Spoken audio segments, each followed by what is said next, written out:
না না না, আমি বাংলা বিহার ওড়িশার নবাব। আমার কি কোনো কিছুরই অভাব? এই কে আছিস? মন্ত্রীকে এখনই পাঠিয়ে দে। আদেশ করুন জাহাজের পোঙা। আরে হারামখোর মন্ত্রী, জাহাজের পোঙা নয়, জাহাজের পোঙা নয়, বলো জাহাপনা, বলো জাহাপনা।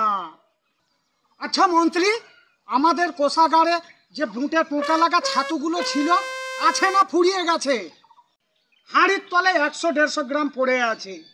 আপনি তো ভোরবেলায় পেট হাতে করে উঠে সেই পোকা লাগা বুটের ছাতু দিয়ে ভিজা ভাত দিয়ে সাঁটিয়ে খেয়ে নিচ্ছেন।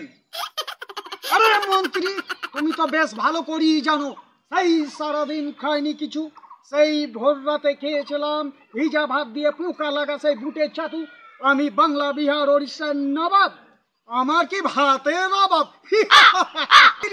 ভালো কথা জেনে দাও, এই রাজ্যসভায় এলে পাছায় বালিশ বেঁধে আসবে, না হলে আমি গরম করে দেব।